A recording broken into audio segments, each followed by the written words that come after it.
Yeah, I'll react to that, sure. What's up, guys? This is my wake up one, but it's going to be a good wake up video because it's Napoleon in Russia once again. And I got my coffee right here. Let's do it. Alrighty, you know the drill. Take out your notepad. Get ready to take notes. There's going to be a quiz at the end of the video. No, there's not, but that's a good idea. Alright. Let's do it. Everyone here? Alright, Napoleon's retreat from Moscow, 1812. Okay, I have a screen here, and I have a screen here. So if you see me moving back and forth, it doesn't mean I'm missing anything, just because I want to, you know, switch back and forth. Alright, let's do it. Original video down at the top description below, like always, if you're not subscribed. Hello, my name's Connor McJibbin.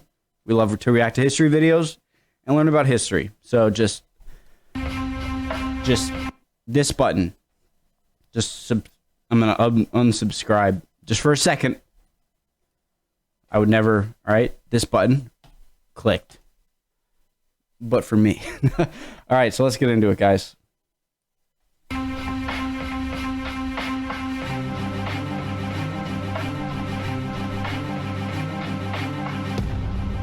Russia, 1812. Napoleon invades his former ally with the largest army Europe has ever seen. But for the French Emperor, the decisive blow remains frustratingly beyond reach. Russia's resilience is unlike anything he's ever encountered. And as winter closes in, his army begins the most infamous retreat in history.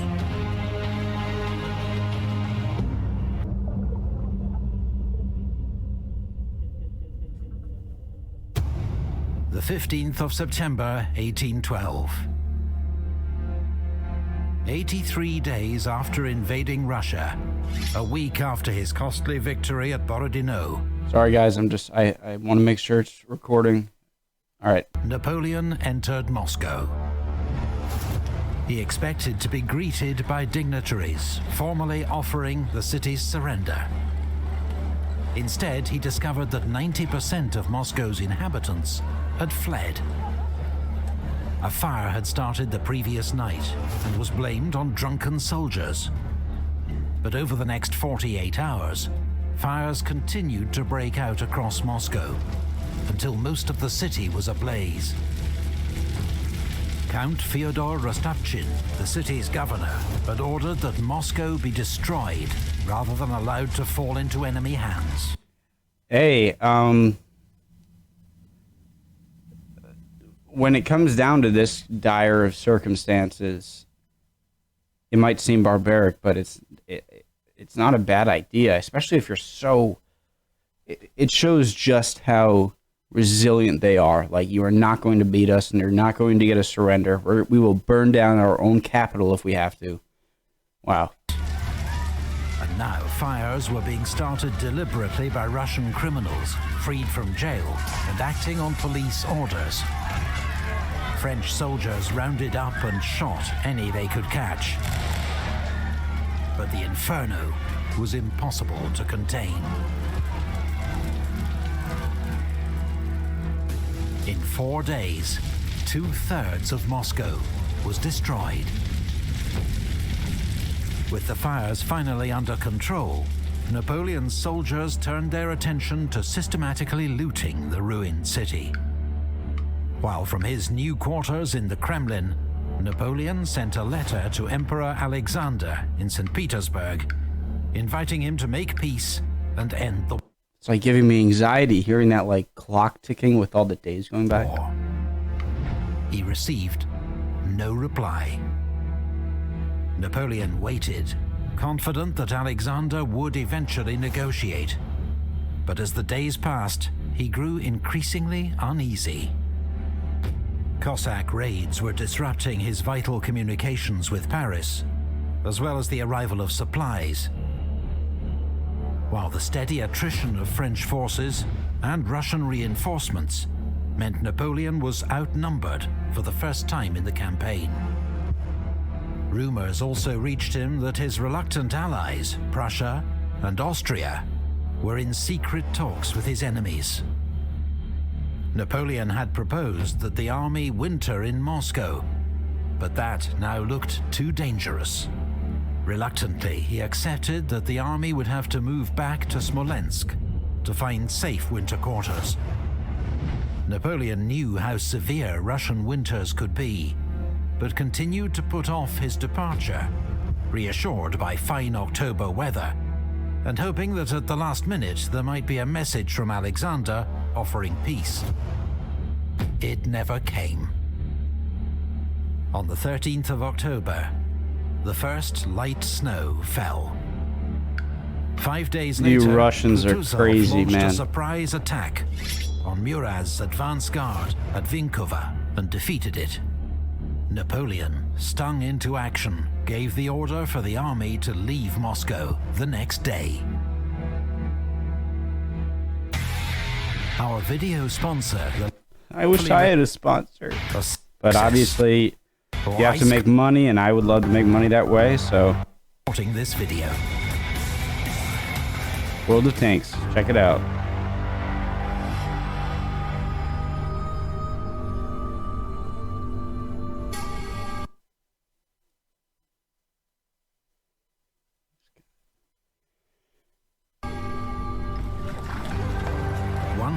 That was Emperor Alexander of Russia. 100,000 Buckle up! men of the Grande Armée left Moscow in a column 10 miles long, with an estimated 40,000 carriages and carts. There were women and children too. Army wives Little dog. and the vivandières, the women who cooked for the soldiers, as well as some civilians.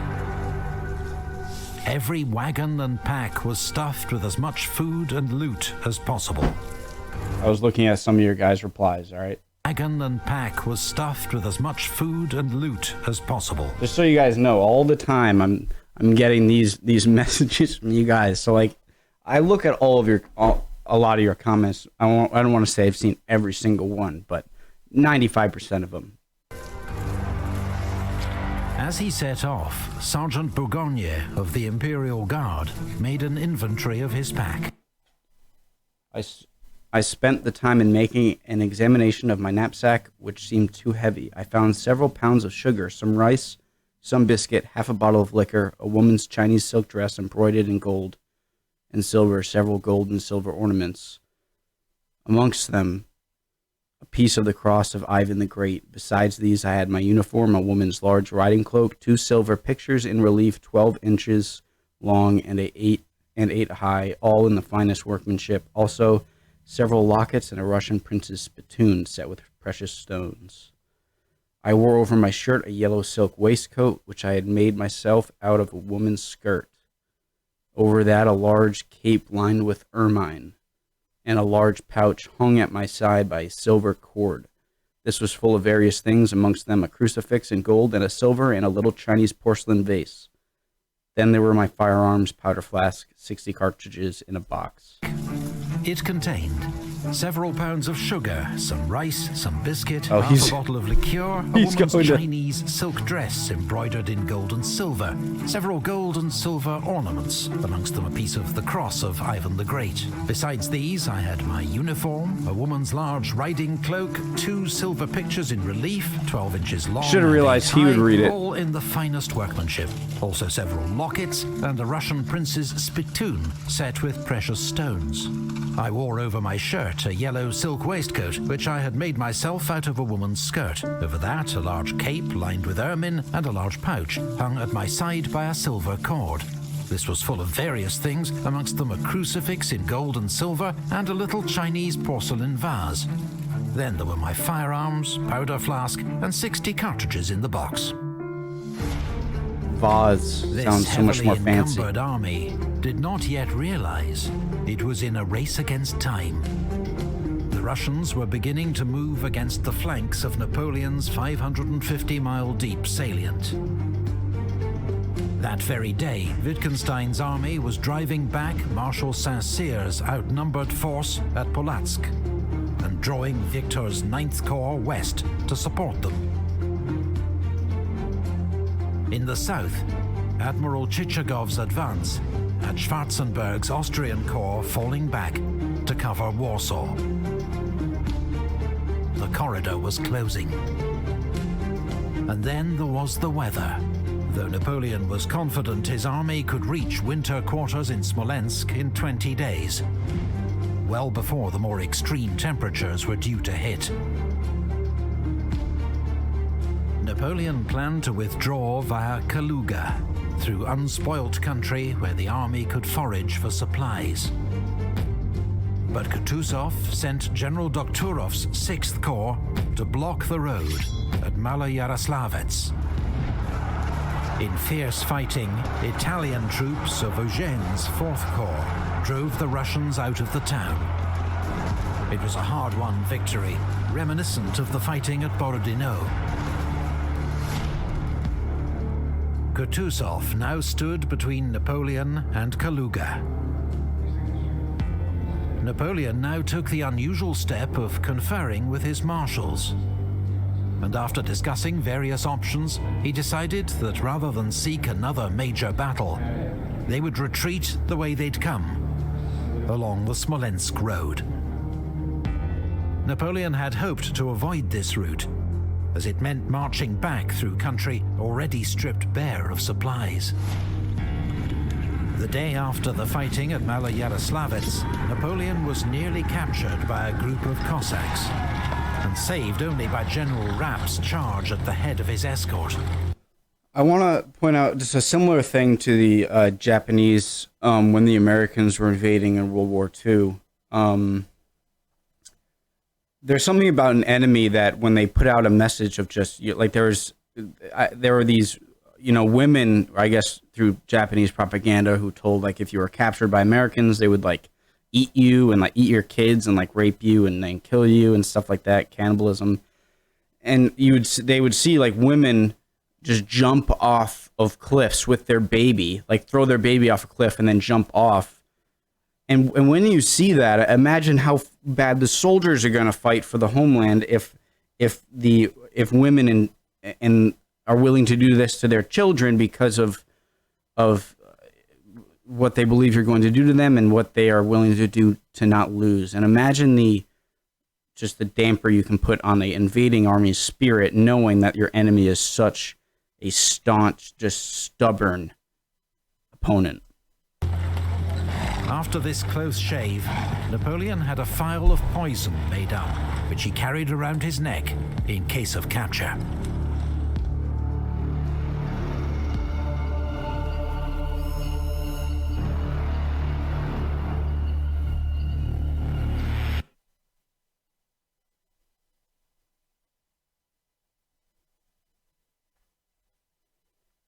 That's a powerful statement that really gives you an idea into what these soldiers must have looked like going into Russia and how they look now. Things I thought could never happen. Me in a punk band? What?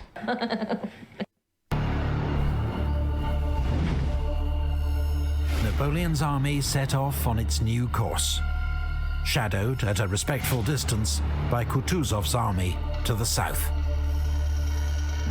They passed the old battlefield of Borodino, a grisly, unnerving sight where crows... Oh my God. Oh my sight. God. Imagine that, going back through the worst battle, the deadliest battle, and seeing all of those like decayed soldiers with, like you said, the crows and stuff. Where crows pecked at half-buried corpses. Relentless marching quickly began to tire out men and horses. A few days later, the temperature fell below freezing. The army's overworked, starving horses died en masse. Thank you so much for showing me the Fahrenheit. I believe the Fahrenheit to Celsius to Fahrenheit is the Celsius number times 1.8 plus 32. Let's see if that would work. 1.8 would be 32. Yeah. -7 plus 32. Discipline began to break down as some drivers simply dumped the sick and wounded by the roadside to try to ensure their own survival. As the French column became increasingly strung out, General Maloyaroslavets, commanding Kutuzov's advance guard, fell on Davout's rear guard outside Vyazma. For a few hours, Davout's first corps was cut off until Eugene and Ney came to his rescue. The battle ended with street fighting in Vyazma as the French hastily evacuated the burning town. For the soldiers of the Grande Armée, so unaccustomed to retreats and routes, Vyazma was an alarming, demoralizing blow.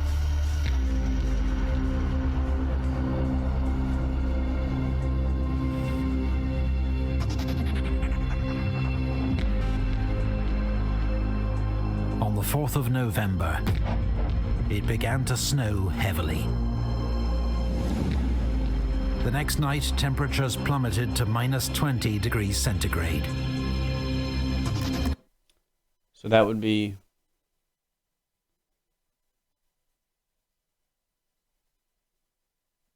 like 8 degrees, -8 Fahrenheit. Something like Few that. men or women had proper I could be winter completely wrong. clothing or access to shelter. Many froze to death -4. overnight. The next morning, wagons and guns were abandoned. Many soldiers sought to save themselves, ignoring officers, stealing horses and food, and leaving the column to scour the countryside for supplies. Many of these foragers were found by the Cossacks. Some cut down or lanced, others robbed of every possession and left to freeze. In a few cases, they were handed over to peasants, eager for retribution against the foreign invaders who had plundered all they owned.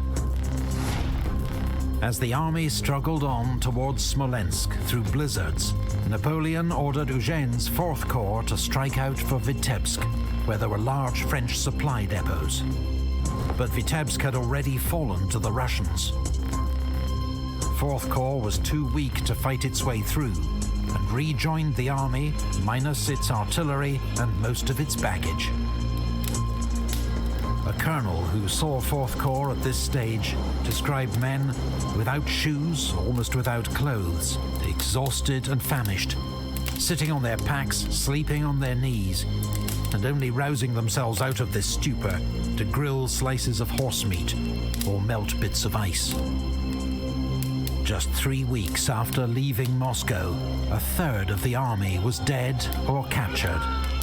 About half the rest formed a growing army of stragglers, men without units, prepared to fight only to survive. Napoleon reached Smolensk on the 9th of November.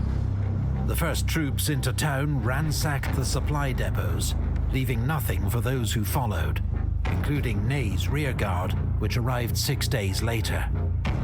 Napoleon had hoped to make Smolensk his winter base, but the state of the army and lack of supplies meant the retreat had to continue.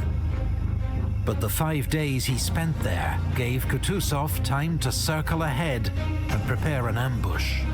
When the French retreat resumed, he struck 30 miles west of Smolensk at Krasny.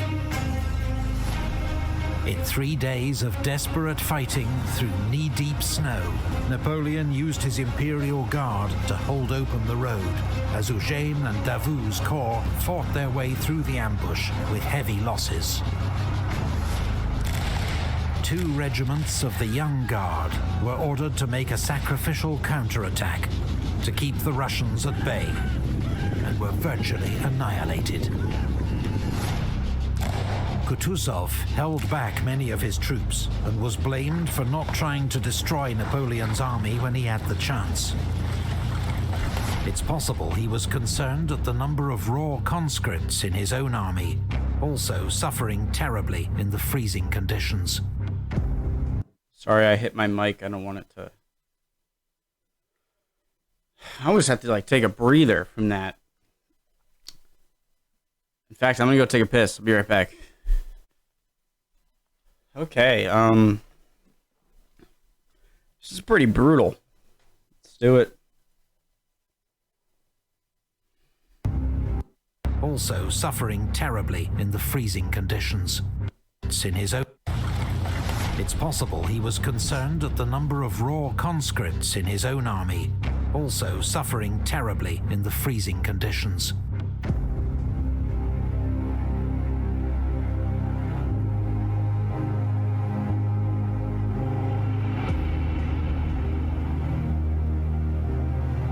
Not every French corps broke through at Krasny. Marshal Ney and his 6,000-strong rearguard arrived on the 18th of November to find the road blocked by 60,000 Russian troops and no sign of the promised support from Davout's First Corps. Ney's men hurled themselves against the Russian lines with desperate courage, but were mown down. Rejecting several invitations to surrender, Ney led the survivors in a daring night crossing of the Dnieper River, then across 45 miles of open country under constant attack from Platov's Cossacks to reach Orsha. By the time Ney rejoined the army, his rearguard was down to just 800 fighting men, leading a column of several thousand stragglers. The army regarded his escape as a miracle, and when Napoleon heard of it, he immediately dubbed Marshal Ney the bravest of the brave.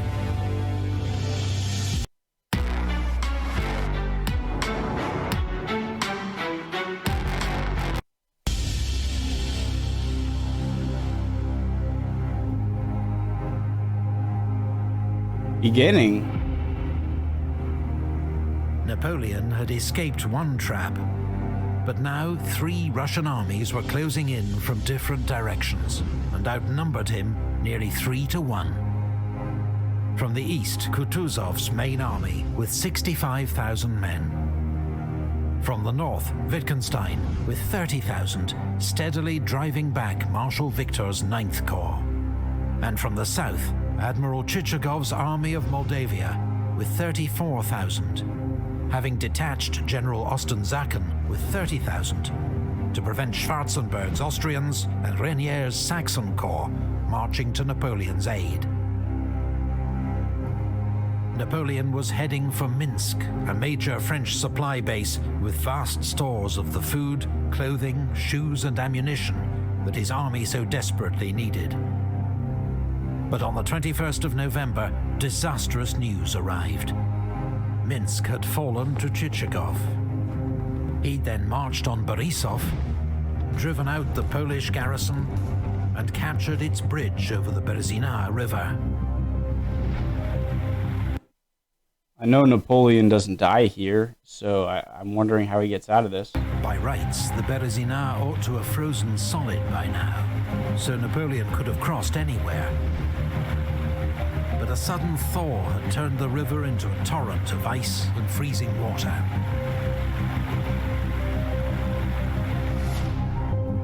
Napoleon was at least joined by the hard-fighting Marshal Oudinot and his 2nd Corps, which hadn't suffered as badly as the main column on its retreat from Polotsk.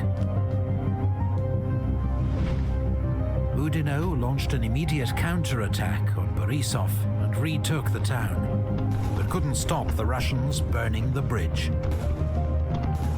With no other bridge for miles in either direction, it seemed Napoleon's exhausted army was finally doomed. But there was one sliver of hope. Polish cavalry had found a ford across the river near the village of Studienka. Napoleon issued a flurry of orders. 2nd Corps was to fake preparations for a river crossing south of Borisov. Victor's 9th Corps, arriving from the north, was to form a rear guard east of Studienka to hold the Russians at bay, while engineers worked as quickly as possible to build pontoon bridges across the river and win Napoleon's army a fighting chance of escape.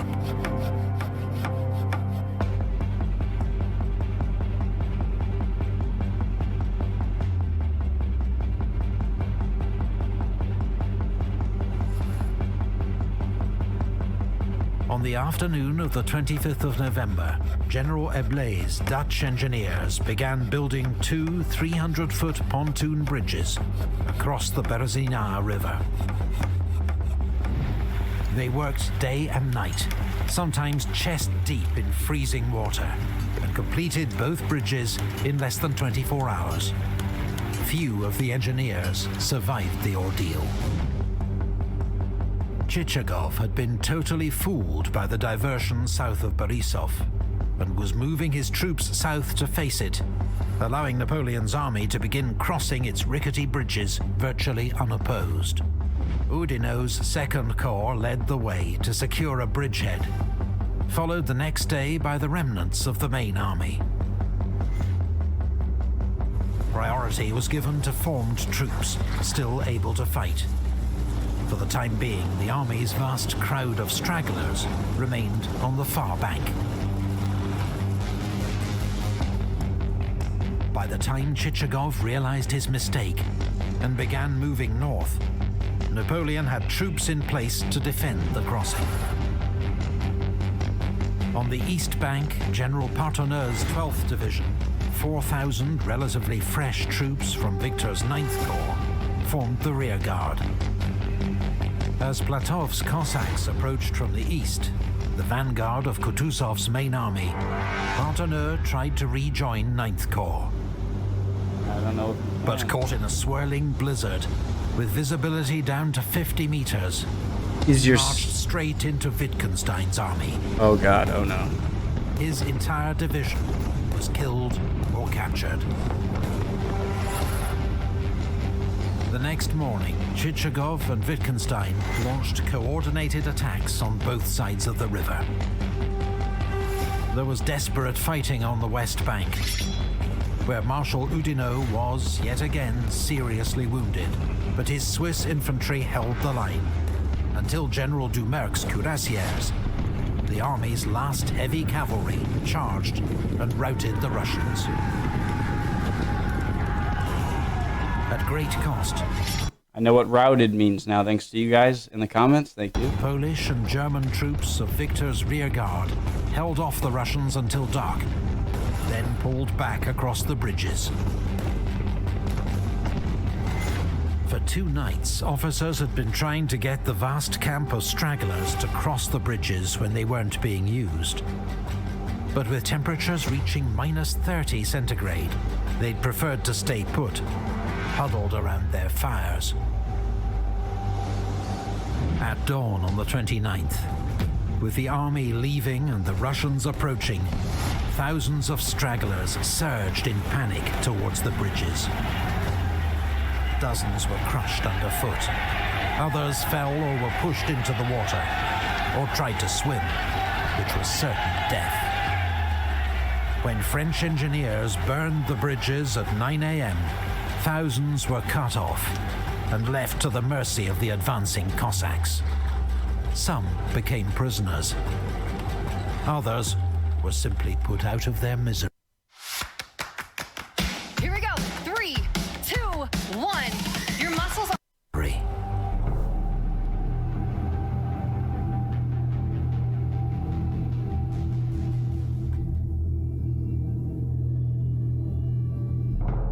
Since the retreat began 43 days earlier, the Grande Armée had marched nearly 500 miles under constant attack, starved, exhausted, and for the last 23 days in lethal sub-zero temperatures, without proper clothing or shelter.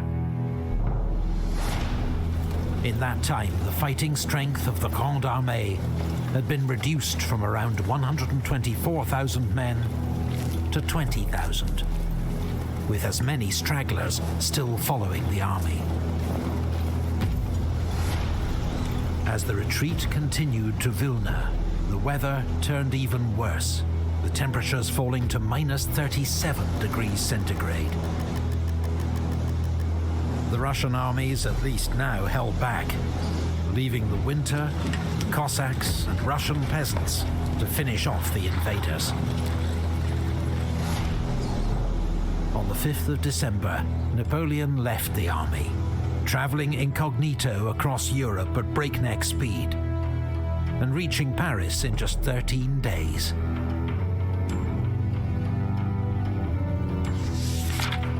Naturally, English satirists capitalized on Napoleon seeming to abandon his defeated army, and many soldiers did regard it as an act of betrayal. But his generals supported his decision to leave. There'd already been one attempted coup against Napoleon in Paris, and there was much work to be done to rebuild the army and reassure France's allies. On the 9th of December, 51 days after the retreat began, around 20,000 ragged survivors of the Grande Armée began crossing the Niemen River back into friendly Polish territory. According to legend, Marshal Ney was the last man across.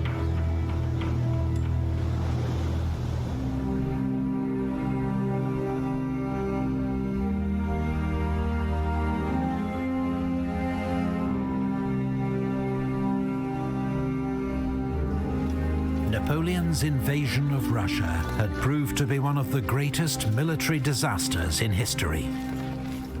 He had made fatal miscalculations about geography, logistics, and above all, Russia's political and strategic response to his invasion. These blunders cost his empire around 500,000 men, as well as 250,000 horses and 1,000 cannon. Put another way, of every 12 men who marched into Russia with the Grande Armée, one was killed in action or died of wounds. 2 were taken prisoner, one of whom died in captivity. 7 died from disease or the effects of climate. Just 2 returned alive. I was gonna say, I thought only 1 returned alive, but still 2 is insane. Contrary to myth, many more soldiers had died in the summer advance from heat, typhus, and dysentery than were lost in the winter retreat. Interesting. That very good to know. And everyone, you always picture what the Russian winter must have killed most. Russian military casualties were estimated at 150,000, and a huge but unknown number of civilian deaths. The Russian campaign was a catastrophe for Napoleon, not just in lost troops and resources, but in damage to prestige and reputation. That winter, all his enemies sensed weakness and prepared to join forces against him. But the emperor wasn't going down without a fight. Back in Paris, he admitted to his ministers, "Fortune has dazzled me, gentlemen. I've let it lead me astray. Instead of following my plan, I went to Moscow. I thought I'd make peace there. I stayed too long. I've made a grave mistake, but I'll have the means to repair it." That was more than a video. That was like an experience that time. Epic History TV just cementing itself as an amazing channel. That was intense. That was awesome. I'll get to the next video soon. I've been pumping out these Napoleonic ones just because there are a lot of them. I want to keep doing them, and I love watching them, reacting to them. Put your comments down there, recommendations, all that. Hope you guys are doing well. See you guys next time. Thank you to all the patrons.